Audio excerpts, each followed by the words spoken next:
Caros irmãos, quero convidá-los a abrirem suas Bíblias em 2 Crônicas, capítulo 29.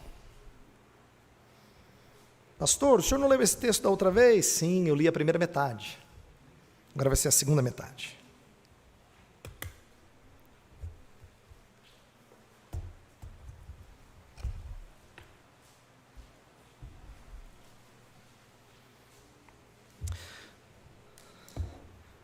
Nós vamos ler esse texto, 2 Crônicas, capítulo 29, dos versos 20 até o 36.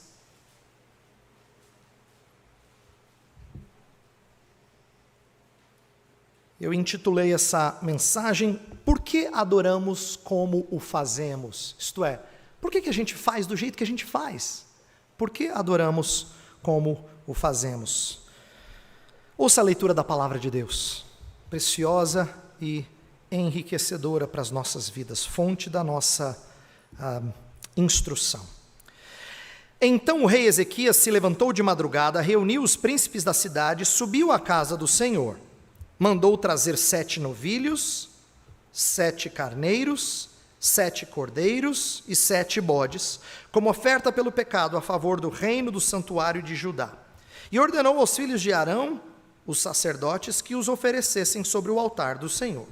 Mortos os novilhos, os sacerdotes tomaram o sangue e o aspergiram sobre o altar. Mataram os carneiros e aspergiram o sangue sobre o altar. Também mataram os cordeiros e aspergiram o sangue sobre o altar. Para oferta pelo pecado, trouxeram os bodes perante o rei e a congregação e puseram as mãos sobre eles. Os sacerdotes os mataram e com o sangue fizeram uma oferta pelo pecado ao pé do altar, para expiação de todo o Israel, porque o rei tinha ordenado que se fizesse aquele holocausto e oferta pelo pecado por todo o Israel. Também estabeleceu os levitas na casa do Senhor com símbolos, alaúdes e harpas, segundo o mandado de Davi e de Gade, o vidente do rei, e do profeta Natã, porque este mandado veio do Senhor por intermédio de seus profetas. Estavam, pois, os levitas em pé com os instrumentos de Davi e os sacerdotes com as trombetas. Deu ordem Ezequias que oferecessem o holocausto sobre o altar. Em começando o holocausto, começou também o cântico ao Senhor com as trombetas, ao som dos instrumentos de Davi, rei de Israel. Toda a congregação se prostrou quando se entoava o cântico e as trombetas soavam. Tudo isto até findar-se o holocausto. Tendo eles acabado de oferecer o sacrifício, o rei e todos os que se achavam com ele prostraram-se e adoraram. Então o rei Ezequias e os príncipes ordenaram aos levitas que louvassem o Senhor com as palavras de Davi e de Asaf, o vidente. Eles o fizeram com alegria e se inclinaram e adoraram. Disse ainda mais Ezequias: Agora vos consagrastes a vós mesmos ao Senhor. Chegai-vos e trazei sacrifícios e ofertas de ações de graças à casa do Senhor. A congregação trouxe sacrifícios e ofertas de ações de graças, e todos os que estavam de coração disposto trouxeram holocaustos. O número dos holocaustos que a congregação trouxe foi de 70 bois, 100 carneiros e 200 cordeiros. Tudo isto em holocausto para o Senhor. Também foram consagrados 600 bois e 3.000 ovelhas. Os sacerdotes, porém, eram muito poucos, e não podiam esfolar a todos os holocaustos, pelo que seus irmãos os levitas os ajudaram até findar-se a obra e até que os outros sacerdotes se santificaram, porque os levitas foram mais retos de coração para se santificarem do que os sacerdotes. Além dos holocaustos em abundância, houve também a gordura das ofertas pacíficas e as libações para os holocaustos. Assim se estabeleceu o ministério da casa do Senhor. Ezequias e todo o povo se alegraram por causa daquilo que Deus fizera para o povo, porque subitamente se fez esta obra. Vamos orar? Pedir que Deus ilumine o nosso coração, nossa mente. Feche os seus olhos, vamos orar mais uma vez. Senhor, nós te agradecemos pela tua palavra, pedimos que o teu Espírito esclareça o que essa história tem a nos ensinar. Nós lemos histórias do Antigo Testamento e elas são curiosas, mas nem sempre falam diretamente à nossa realidade. Pedimos que hoje não seja assim, que o teu Espírito nos disponha o coração e nos faça receber com alegria a tua instrução. Pedimos isso em nome de Jesus. Amém. Irmãos, temos falado nesses últimos 2 domingos, e esse é o terceiro, sobre uma adoração bíblica, uma adoração que combina com o culto de nossa igreja. E já vimos que essa adoração a Deus sempre foi central na vida do povo fiel. Isto é, na primeira mensagem que eu preguei, sobre a primeira parte de 2 Crônicas 29, eu falei que Crônicas tem o templo no centro da história. E também nós devemos ter grande preocupação em adorar adequadamente, como a própria reforma religiosa de Ezequias nos ensina. Então eu falei sobre como a gente tem que zelar pela honra de Deus, como nós temos que nos preparar enquanto adoradores, e eu falei sobre culto como renovação de aliança. No domingo passado, o reverendo Bruno reforçou a ideia de que nós adoramos segundo a palavra. Ele trouxe alguns pontos muito curiosos baseados na história de Caim e Abel. Ele disse que o culto expressa a teologia de uma igreja. Culto não é simplesmente o que a gente faz desconectado, expressa o que a gente de fato crê e entende acerca de Deus. Ele também disse que Deus não é enganado por nossas expressões externas. Nossas expressões externas podem parecer que a gente está cultuando, como Caim parecia que estava cultuando, mas Deus conhecia o seu coração e sabia que ele fazia indevidamente. E ele também nos lembrou que o pecado envenena as fontes de adoração, isto é, ele estraga a nossa adoração. Lembra o texto que a gente leu? Com a boca e os lábios me honram, mas o seu coração está longe de mim. A ideia de que o pecado pode envenenar a nossa adoração. Então, essa história nos ensina que sincero, mas errado não é aceitável ao Senhor. Mas ele adorou assim de forma tão sincera, mas não adianta, tem que ser em conformidade com as Escrituras. A oferta de Caim mesmo é rejeitada e a de Abel aceita, porque Abel fez segundo o que Deus já tinha instituído, o derramamento de sangue do animal, como o reverendo Bruno nos ensinou bem. Então a ideia é que nesses últimos 2 domingos, a gente tem reforçado que culto aceitável a Deus não é um culto que vem só de um coração sincero, mas é um culto que é de alguém que vem vestido de Cristo e adora segundo a orientação da palavra de Deus. A razão da gente estar enfatizando essa ideia de culto nessa pequena série que eu e ele estamos fazendo é porque Deus sempre se mostrou muito zeloso para com o culto. Adoração sempre foi um tema muito tenso no Antigo Testamento, tenso mesmo. Quem não lembra da história de Uzá encostando na arca e morrendo, foi fulminado porque não tratou o objeto de adoração devidamente. Aí Davi fica todo emburradinho lá, mas também não fez do jeito que deveria fazer, o transporte da arca. Mas Deus mostrando para o povo que a adoração é coisa séria. Então sempre foi um tema muito tenso, que gerou inúmeras exortações de profetas. Por exemplo, profetas constantemente criticando a idolatria do povo, porque adorava outros deuses, ou porque adorava o Senhor de maneira indevida, quebrando o primeiro e o segundo dos 10 mandamentos, não é? A ignorância quanto a quem adorar e como adorá-lo sempre foi muito combatido no Antigo Testamento. E as histórias, então, reverendo Bruno pregou Caim e Abel em Gênesis, mas se for para Êxodo, tem o bezerro de ouro, problema de adoração. Se for para Levítico, tem Nadab e Abiú, problema de adoração. Se for para Números, tem a violação do sábado, problema de adoração. E por aí vai. Não só no Antigo Testamento, no Novo Testamento a gente leu Mateus 15 mostrando que Jesus confrontava a adoração indevida dos fariseus. Não é? Ele também corrigiu a mulher samaritana em João capítulo 4, aquela conversa famosa na beira do poço.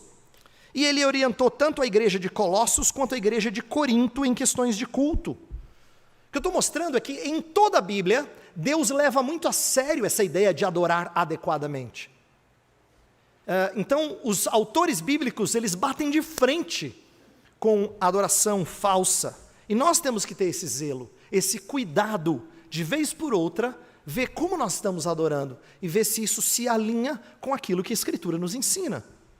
Então, um dos pontos que eu enfatizei, e eu quero mostrar isso hoje nessa mensagem, mas eu enfatizei na primeira mensagem, é que culto é um diálogo que a liturgia mostra. Deus convoca a adoração, vocês adoraram. Né? Cantando, orando. Aí Deus mostra o nosso pecado de adoração, a gente confessa o nosso pecado, orando, confessando a Deus. Então, é assim, nós sempre recebemos do Senhor e respondemos a Ele.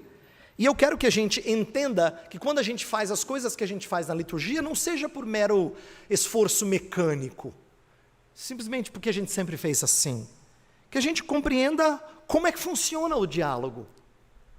Por isso que vocês têm me ouvido desde o início do ano passado, quando cheguei aqui, explicando cada parte do culto, para a gente lembrar e entender o que a gente está fazendo. Isto é, agora a gente está adorando sim, em resposta à sua chamada adoração. Agora a gente está confessando porque a sua santidade expõe o nosso pecado, e assim por diante. Como é importante a gente aprofundar na nossa compreensão do porquê nós adoramos como nós adoramos, do jeito que nós o fazemos, não é? O nosso texto base que a gente leu, ele surge num contexto de idolatria. Eu falei na primeira mensagem que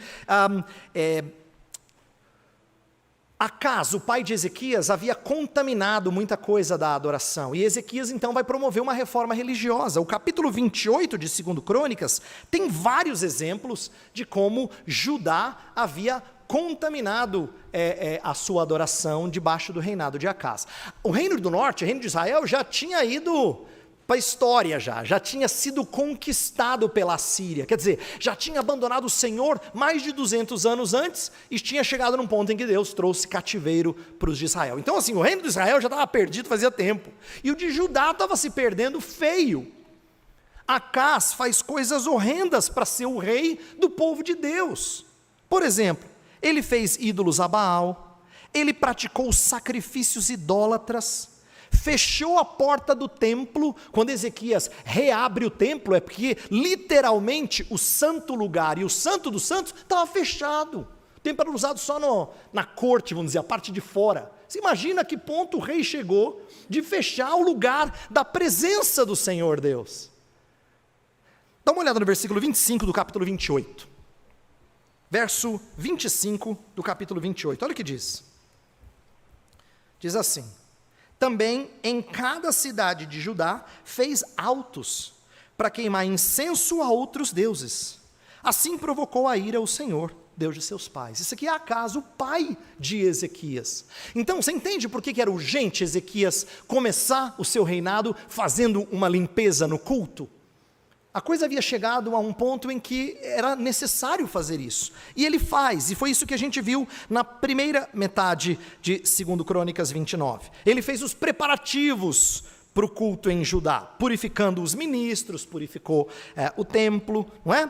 Agora ele vai restabelecer o culto. O texto que a gente leu hoje é o restabelecimento do culto verdadeiro, conduzindo o povo a uma adoração centrada em Deus e suas diretrizes culticas.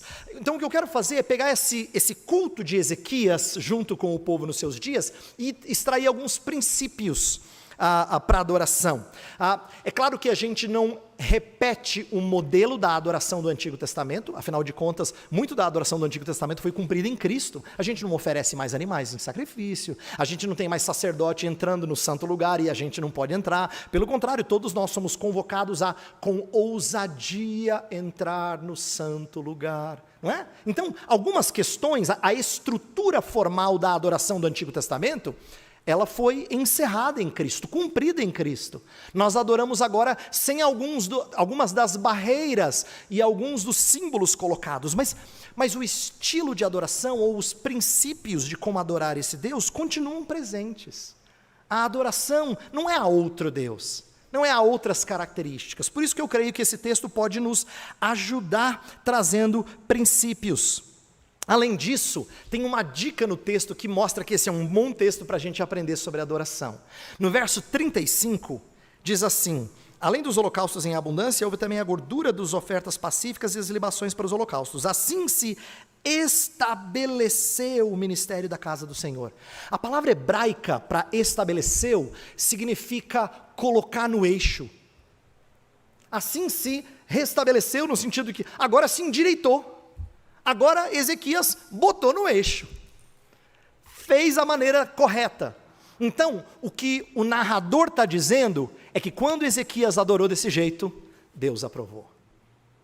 Então a gente tem aqui uma dica do próprio texto, de que essa é uma adoração aprovada pelo Senhor, porque o narrador interpreta para a gente que ele restabeleceu, ou ele estabeleceu o ministério da casa do Senhor. Então, vamos olhar para alguns princípios de adoração que a gente aprende com esse texto, tá? E, em primeiro lugar, eu quero fazer aquilo que eu tenho dito todos os domingos, mas que você compreenda que isso está aqui no texto.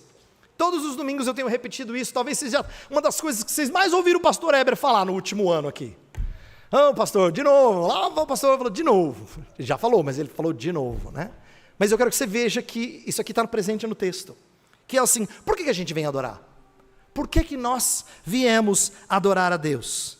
Eu quero mostrar que, ainda que o povo tenha pedido reis por razões ruins no passado, lembra quando o povo pediu um rei para adorar, e ele pediu por razões erradas? Mas a Bíblia tinha colocado que um rei devia representar bem o seu povo. A verdade é que tinha rei que representava mal, e o povo seguia o rei no seu mau caminho, né? Tanto em aspectos políticos quanto religiosos. Mas Ezequias não. Ezequias conduz bem o povo. O verso 20 diz que o rei Ezequias se levantou de madrugada, reuniu os príncipes da cidade e subiu à casa do Senhor. Então ele conduz os líderes na adoração. E depois no versículo 31 fala: disse ainda Ezequias: agora vos consagrastes a vós mesmos ao Senhor, chegai-vos e trazei sacrifícios e ofertas de ações de graça à casa do Senhor. E a congregação fez isso, isto é, ele conduziu primeiro os líderes, depois ele conduziu o povo de Deus. E o povo respondeu, os líderes responderam, e o próprio povo respondeu a Ezequias. Isto é, o que a gente vê aqui é o povo respondendo a um bom rei. É verdade que muitas vezes o povo respondia a um rei que era mau, não é? E respondia mal e adorava de maneira pagã. É o que tinha acontecido nos dias de Acaso, seu pai. Mas nos dias de Ezequias conseguiu fazer uma coisa extraordinária. O que fazia de um homem, um rei que era reto perante o Senhor? É quando ele era mero intermediário e condutor ao grande rei, que é o nosso Senhor Deus. Olha que interessante, Ezequias conseguiu levar o povo a entender que, na verdade, tudo que estava acontecendo era obra de Deus, embora ele fosse o líder de tudo isso. Olha que interessante, versículo 36, dá uma olhada. O final do texto fala assim: Ezequias e todo o povo se alegraram por causa daquilo que Deus fizera. Viu? Deus fizera para o povo, porque subitamente se fez essa obra. Ele poderia ter dito assim: Senhor, graças a Deus que eu pude aqui conduzir bem, né? Acho que eu fiz uma boa liderança aqui, né? Ou senão os sacerdotes, dizendo: os sacerdotes não foram tão bem porque não se purificaram como deveriam, mas os levitas foram, poderiam pelo menos botar a estrelinha, né? De que se purificaram adequadamente. Ou o povo porque trouxe sacrifícios, mas nada disso, ninguém recebe honra. Não é interessante isso? Agora, não significa que Ezequias não fez nada, ele não ficou passivo, ele liderou o povo em adoração. Então, embora Ezequias tenha liderado, embora os levitas e sacerdotes tenham conduzido o povo, embora o povo tenha respondido, no final da história, quem recebe glória é o Senhor, por tudo que ele fez pelo povo. Não é interessante? Sabe o que isso está ensinando para a gente? Que Deus é quem produz essa adoração. Por isso que eu tenho dito para vocês várias vezes, e é uma das coisas que eu mais falo aqui: o Senhor te convocou para a adoração. Se você está aqui, não é por mera espontânea vontade. Isso não brotou no seu coração sozinho. O Senhor te atraiu. O Senhor te atraiu. E esse é um ponto importante. Deus nos chama a adorar. Lembra, João capítulo 4, na conversa com a mulher samaritana, Jesus fala assim que o Senhor Deus procura adoradores que o adorem em espírito e verdade. Mas não pensa que ele procura alguém que vá adorar por livre e espontânea vontade. Gente, estou procurando alguém, se estiver disposto a ir me adorar. Não é assim. Quando fala que ele procura, é que ele vai atrás e ele traz para junto de si. Essa é uma das maneiras em que a adoração redramatiza a nossa redenção. Foi um ponto que eu falei 2 semanas atrás. Quando eu falei assim que o culto é uma redramatização da nossa redenção. Por quê? Porque na Escritura sempre o Senhor vai atrás do perdido. O Senhor vai atrás da ovelha perdida, da dracma perdida, não é? A ideia de ir atrás. Olha que interessante, no livro de Gênesis a gente tem exemplos disso. Quando Adão e Eva pecam, por acaso eles vêm confessar o pecado ao Senhor? Não, o Senhor vai andar no jardim e vai atrás deles. Abraão, quando recebe a promessa de que teria muitos filhos, mas não confia muito e dorme com a serva da sua esposa, Abraão nunca aparece para Deus e diz: Senhor, me perdoe, Senhor, pisei na bola.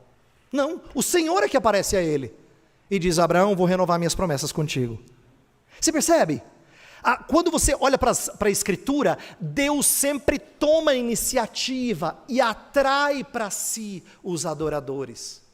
Não é uma iniciativa nossa. A gente não veio aqui e Deus falou assim: parabéns, pessoal.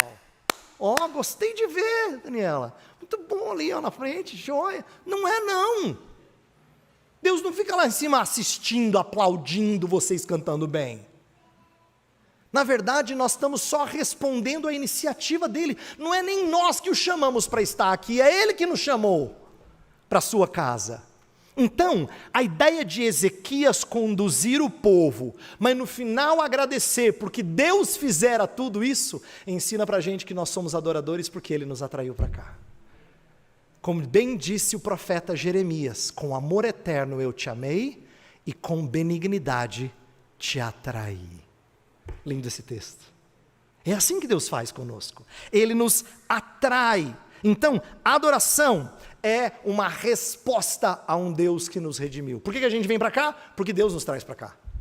Porque Deus remiu o seu povo e trouxe o seu povo para esse lugar de adoração. Inclusive, no versículo 31, fala que toda a congregação, todo que estava de coração disposto, trouxe holocaustos. Não é interessante essa expressão? Sabe por que é interessante? Que no final diz que Deus fizera tudo. Quem é que dispôs o coração deles para adorar? O próprio Deus. Quando você falou assim: hoje à noite, quero adorar o Senhor em espírito e em verdade. Não foi você que teve essa ideia. Foi o Senhor que dispôs o seu coração. Foi o Senhor que preparou o seu coração para que você viesse oferecer sacrifícios de louvor, que são frutos de lábios que confessam o seu nome. É isso. Então, nós viemos adorá-lo, ou nós vimos adorá-lo, regularmente, porque ele é quem nos atrai para si. Ele é quem nos redime e nos coloca num caminho de santidade e de adoração. Mas e qual é a maneira com a qual a gente adora? Qual é a disposição do nosso coração? Já que eu falei que Deus dispôs o coração deles, dispôs como? Como é que a gente tem que estar disposto a adorar? Eu preciso primeiro explicar que disposição não é sentir bem, tá? Na Escritura, disposição significa tomar uma decisão. Quando fala assim que Jonas foi vomitado pelo peixe, diz a Escritura que ele se dispôs e foi a Nínive.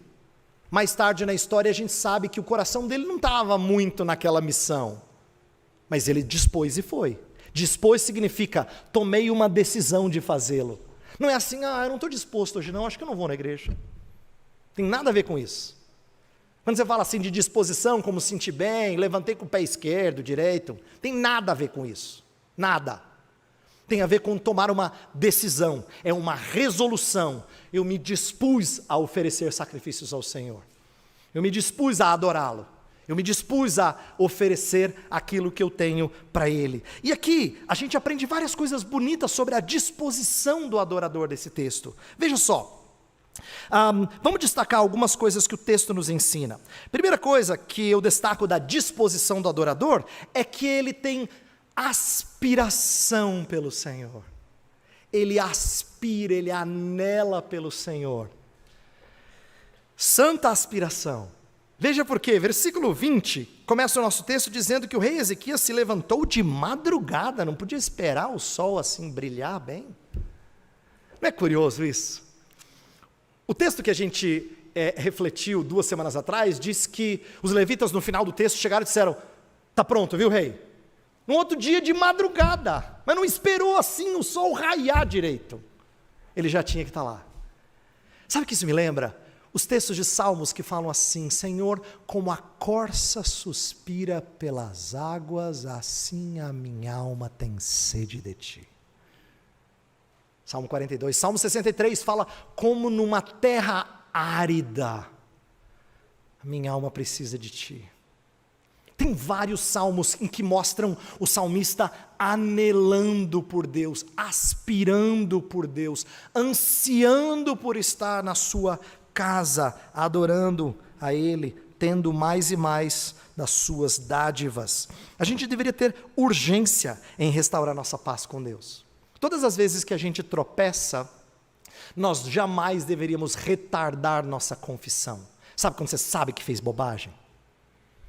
A gente nunca devia ficar turrão, retardando nossa restauração ao Senhor. Por quê? Porque uma das coisas belas de um adorador é quando ele anela estar em comunhão com o seu Senhor. Ele anela isso, né? Não devemos vir à igreja porque tivemos uma ótima semana espiritual.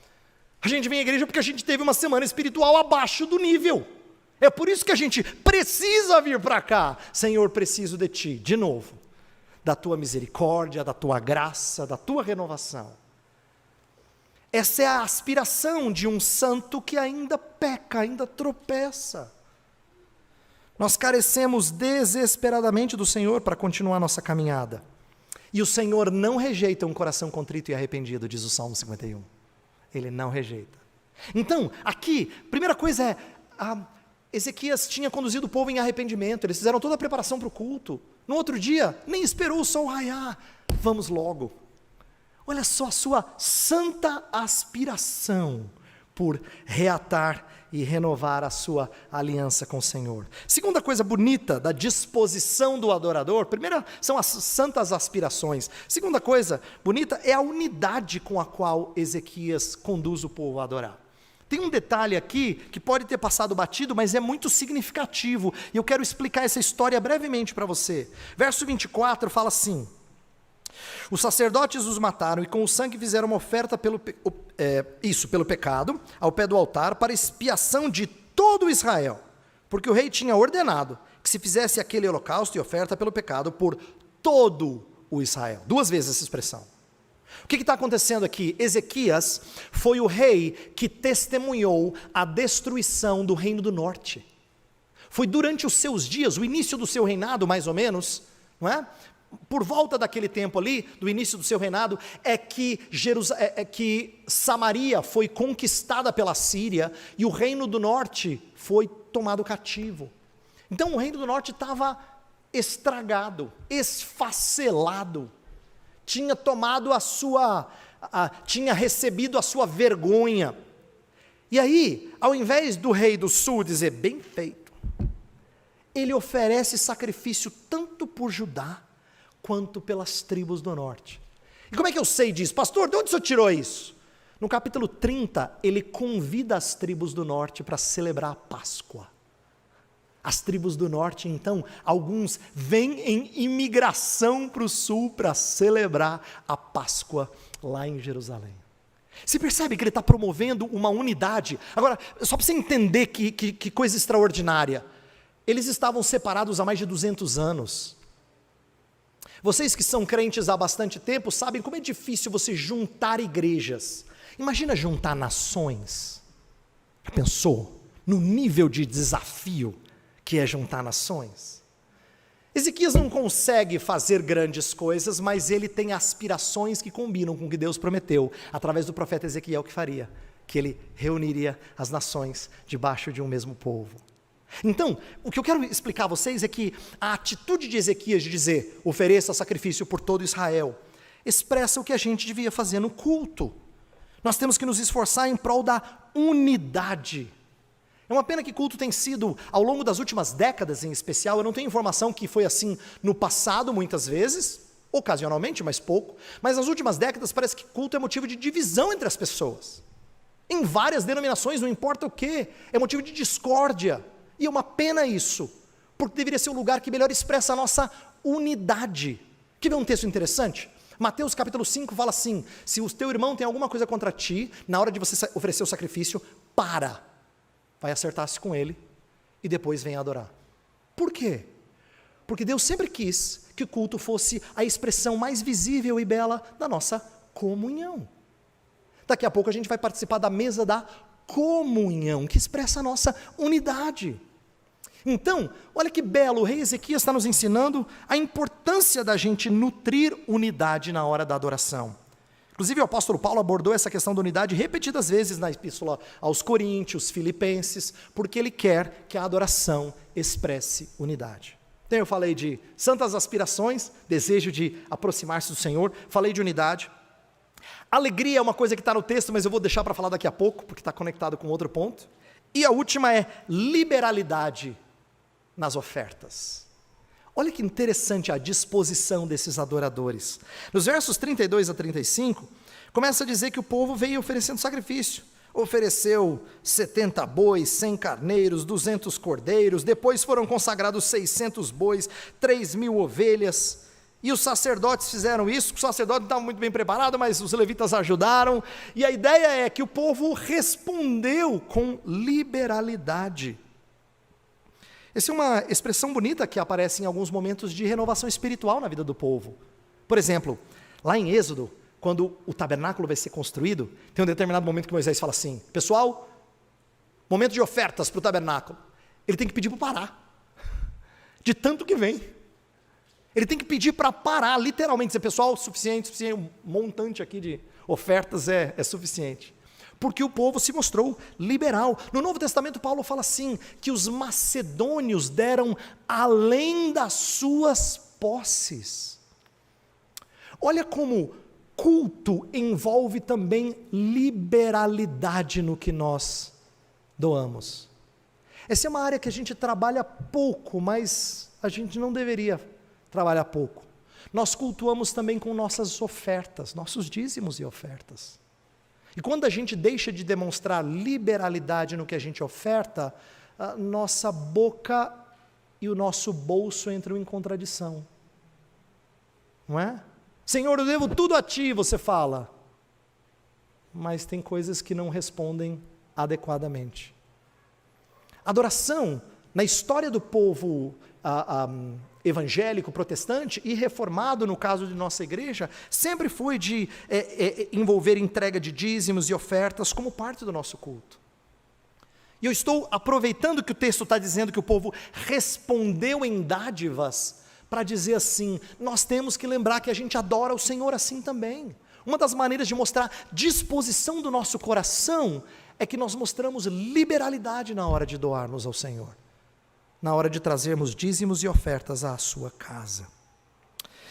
Terceiro ponto dessa mensagem, eu quero mostrar por que a gente lê a palavra de Deus, a lei de Deus, confessa os nossos pecados. Pastor, por que depois da gente adorar, cantar aqui, o senhor leu Mateus 15 e aí presbítero Nelson nos conduziu numa oração de confissão? Por que a gente faz isso toda vez? Não é? É interessante como o próprio texto de Ezequias ensina para a gente que isso tem que ser feito. Primeiro porque a primeira parte de 2 Crônicas 29 é toda a preparação, toda a purificação para a hora do culto. Então isso já seria suficiente. Mas mesmo durante o culto tem confissão de pecados. Olha o verso 21. Mandou trazer 7 novilhos, 7 carneiros, 7 cordeiros, 7 bodes como oferta pelo pecado a favor do reino do santuário de Judá. Você fala, eles não estão confessando pecado. Não, sacrifício é confissão de pecado.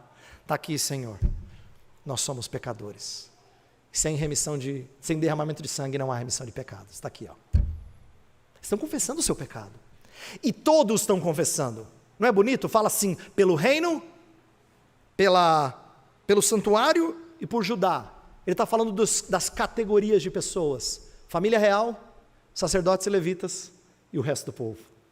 Todos são pecadores e precisam de confessar seu pecado e precisam de sacrifício para substituir. Então existe aqui uma confissão para todo o povo, a favor de todos. Isso lembra a gente que quando nós confessamos nosso pecado aqui como parte da liturgia, é didático do que a gente tem que fazer rotineiramente na nossa vida. Quer ver uma história que lembra que isso é rotina, que deve ser uma rotina? É quando Jesus lava o pé dos discípulos. Aí chega na hora de Pedro fala, não, o senhor não vai lavar meu pé não. E aí Jesus fala assim, se eu não te lavar, você não tem parte comigo. Aí eu falo, então capricha, dá um banho de cabeça até. E aí Jesus falou, não, você não entendeu.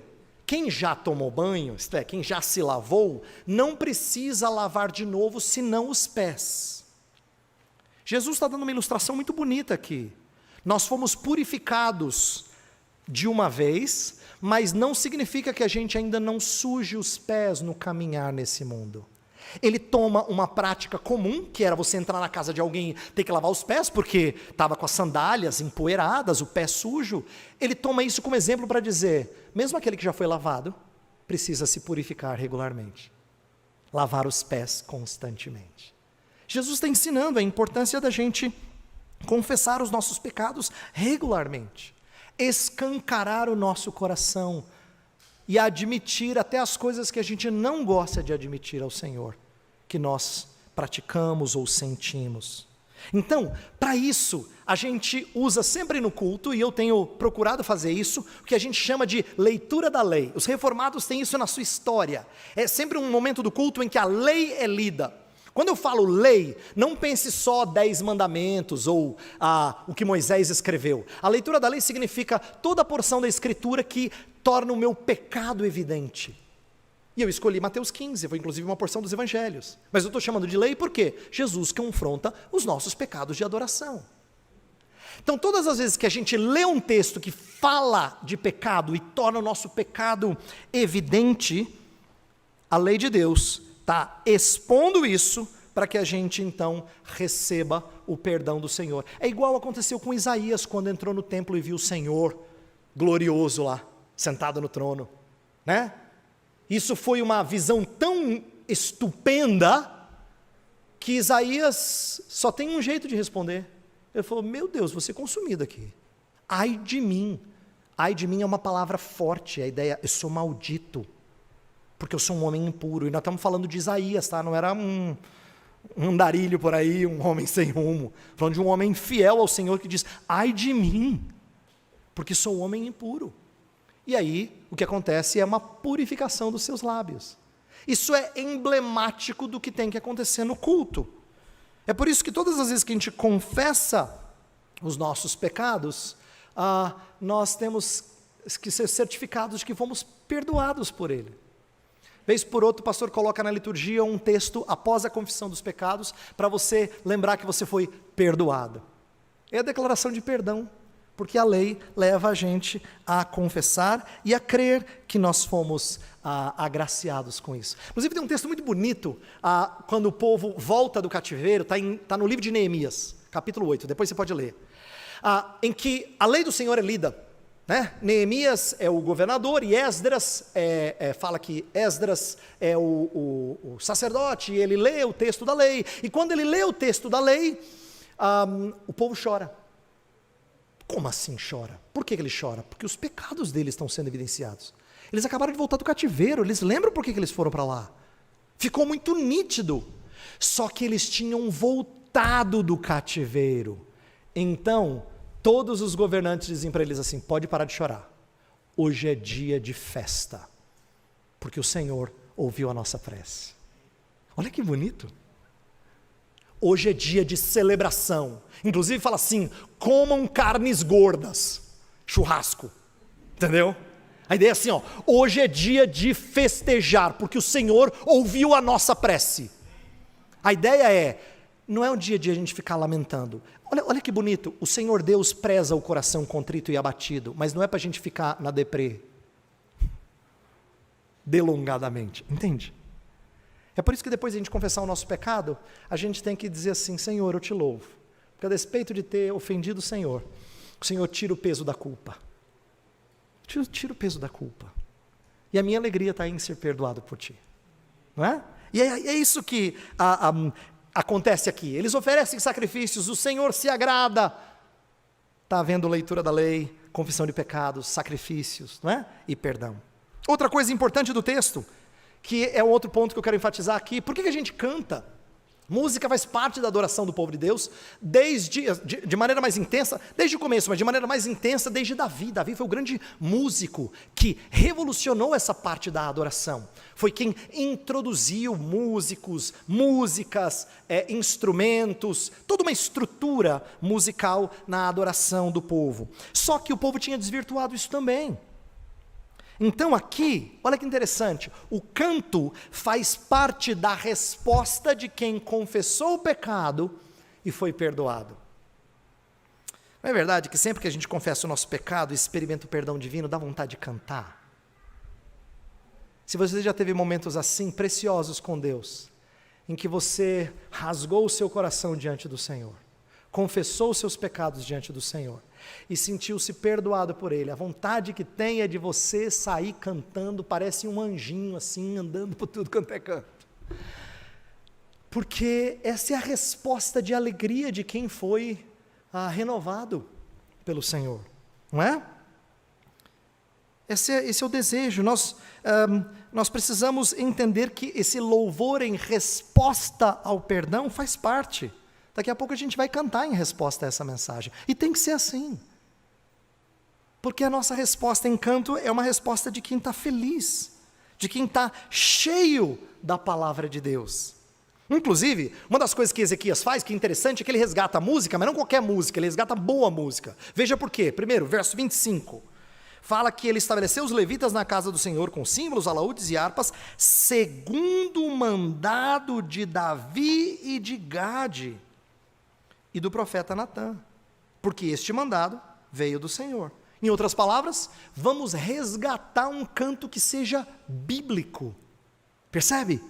Eles tinham desvirtuado isso, mas o desejo é de resgatar um canto que seja bíblico. Mas bíblico em que sentido?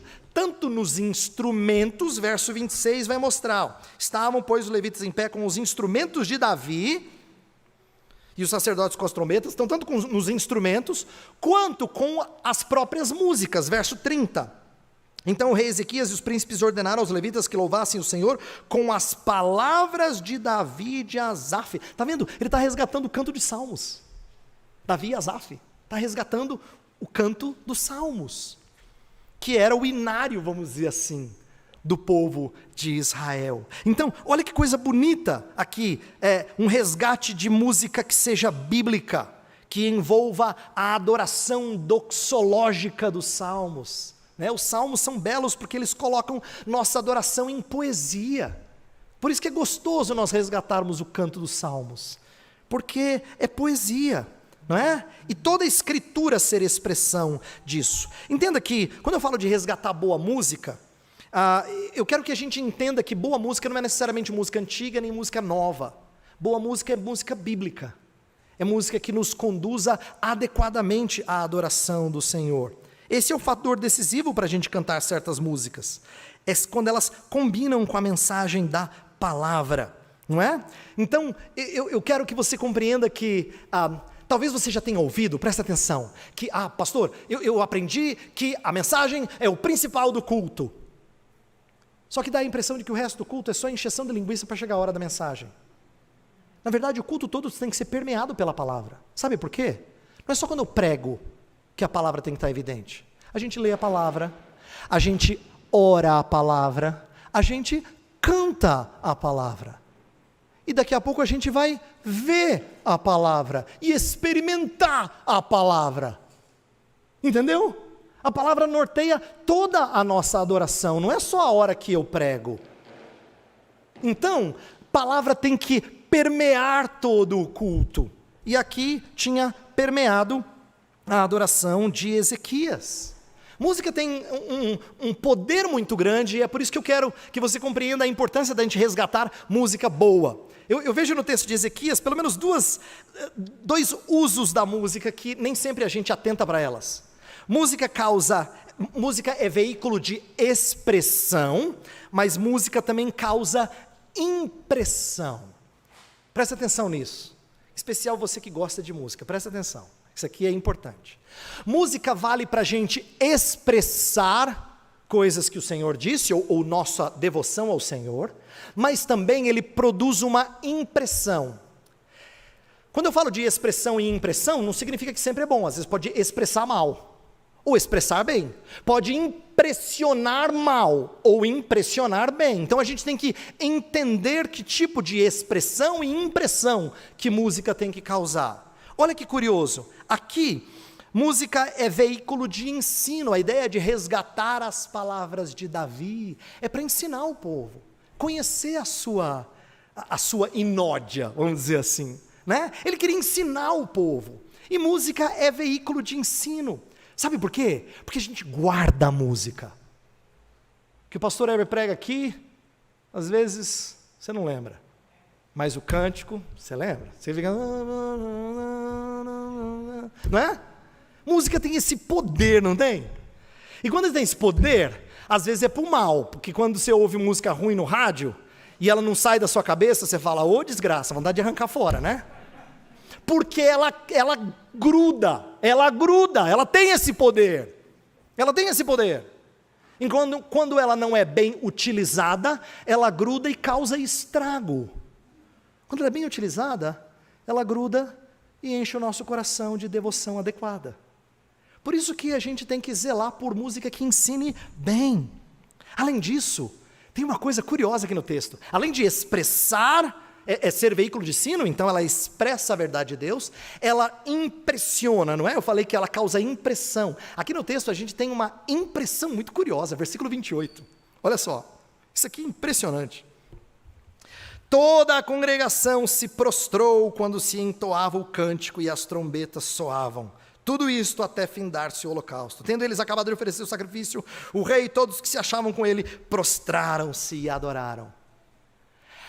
A música foi veículo para produzir tremenda reverência diante de Deus, que eles se prostraram diante do Senhor. Olha que curioso. É como se a orquestra tocasse como a gente ouviu hoje, e aí todo mundo se curvasse diante da majestade desse Senhor, que poderia nos fulminar por nossos pecados, mas não o faz. Então é isso que está acontecendo aqui, eles estão respondendo com essa impressão. E eu quero que você compreenda que música faz isso também, ela produz reverência sem tirar alegria, porque o verso 30 fala que eles fizeram com alegria, e se inclinaram e adoraram. Não é curioso que às vezes a gente considere reverência e alegria como coisas meio que opostas? Parece difícil equilibrar, porque tem certos estilos que parecem mais para reverência, estilos que parecem mais para alegria, mas não deveria ser assim, porque na Escritura essas coisas não estão dicotomizadas, elas fazem parte de um pacote só. Estudando para essa mensagem essa semana, eu me deparei com um texto que fala assim, que o povo de Deus, no Salmo 2, fala que o povo de Deus com tremor adorou com alegria. Você fala, nossa, alegria e tremor, nunca pensei nisso, não é? Tipo assim, alegria assim, como uma coisa de, você está alegre, tudo bem. Mas com tremor, isso muda a nossa maneira de entender a alegria bíblica. Você lembra que eu disse para vocês na primeira mensagem da série, que eu disse que a gente não chega daqui e sai livre, leve e solto. A gente pode sair amassado pelo Senhor, mas isso não é contrário à alegria. A gente pode sair daqui moído e ainda assim dizer, Senhor, o Senhor nos alimentou. E sair alegre. Aqui eles estão alegres e se prostram em reverência, em adoração reverente e cheia de temor e tremor. Não é curioso isso? Que a gente dicotomize coisas que as Escrituras não separam, elas colocam conjuntamente. Por último, o texto fala muito de sacrifício, e eu vou falar só um pouquinho sobre isso, queria falar mais, mas não dá tempo. O texto fala tanto de sacrifício, que você fica pensando que o texto é quase que só isso. Eu acho que é uma boa ilustração de que a mensagem da cruz sempre está no centro, né? Sempre está no centro, a obra de Cristo sempre está no centro de um culto, tem que estar. E aqui o texto nos mostra isso. Porque tem sacrifício no começo, depois de música tem mais sacrifício, e tudo termina com muito sangue. Já pensou? Quando começa a falar das centenas e dos milhares de animais, todos oferecidos ao Senhor, já deu para sentir assim o cheiro de matadouro? O culto do Antigo Testamento tinha essa cena que muitos pais de hoje em dia provavelmente não levariam os pequenos para ver. Mas, na verdade, os pequenos tinham que ver. Porque era a forma dos pais ensinarem aos filhos que, por causa dos seus pecados, é que o culto tinha que ser prestado daquela maneira. Muito sangue, muito sangue. Mas isso é revelador daquilo que a gente mais fala aqui, tem mais que falar nesse púlpito. Eu, o reverendo Bruno, e quem quer que esteja pregando aqui. Ai de nós se não pregarmos o Evangelho, disse Paulo, e diremos nós. E ele falou, prego a Cristo e a este crucificado, falou para os de Corinto. A ideia é que a cruz explica todas as outras partes do culto. Por que Deus nos procura e nos chama para adorá-lo? Porque Cristo nos remiu. Porque podemos nos aproximar dele com a correta disposição? Porque ele preparou a redenção para que a gente fosse transformado pelo Espírito. Por que a gente confessa os nossos pecados e depois ouvimos o seu perdão? Porque ele pagou pelos nossos pecados. Por que a gente canta louvores ao seu nome? Porque nós somos alvo da sua redenção. Todas as outras partes da mensagem que eu falei, todas elas culminam nessa aqui. O texto está repleto de sangue, repleto de sacrifício, porque o centro do nosso culto sempre foi e tem que ser a obra de Cristo. Daqui a pouco nós vamos celebrar a ceia do Senhor. E a ceia do Senhor é uma das maneiras que o Senhor deu para tornar visível, para tornar palatável, um símbolo que aponta para a obra de Cristo. E que deveria despertar na nossa mente e coração as memórias por tudo aquilo que Ele fez por nós. Isso aqui é o centro do nosso culto. É por isso que a gente tem que pregar Cristo sempre e tem que celebrar esse sacramento sempre. Jesus, inclusive, nos convoca a fazermos até o dia que Ele voltar, quando nós tomaremos desse vinho novo no reino. Minha oração é que, com essa breve palavra a partir do culto de Ezequias, a gente compreenda que tem muita coisa que faz sentido, que a gente tem que fazer, mas que a gente busque respaldo bíblico para isso.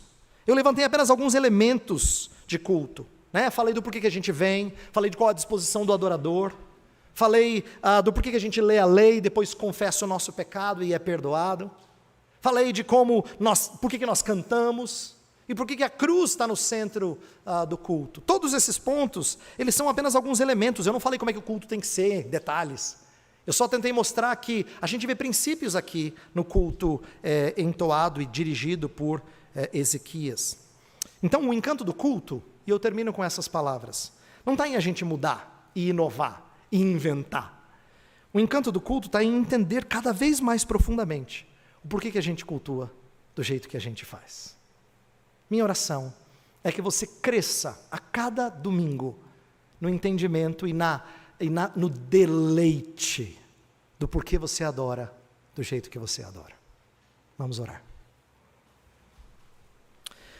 Senhor nosso Deus, nós temos muito a aprender sobre a adoração, porque o Senhor é grande em glória, honra, louvor, poder, e nossa adoração tem que ser condizente com a sua grandeza. Mas a verdade é que todos nós, Senhor, todos nós, somos sujeitos a pecados de adoração. E por causa disso, Senhor, nós precisamos confessá-los e clamar que o Teu Espírito nos corrija e nos faça rever e pensar e crescer no entendimento do porquê adoramos como fazemos. Então ajuda o Teu povo aqui na IPPN, aqueles que nos ouvem pela internet, que sejam zelosos por cultuar o Senhor em espírito e em verdade. Senhor, ajuda o Teu povo, conduz-nos a uma adoração alegre e reverente, conduz-nos a cantar ao Senhor com um coração disposto, conduzido pelo Teu Espírito e não por nossos próprios esforços. Abençoa o Teu povo, Senhor, e faz-nos responder adequadamente à Tua redenção. Nós oramos em nome de Cristo. Amém.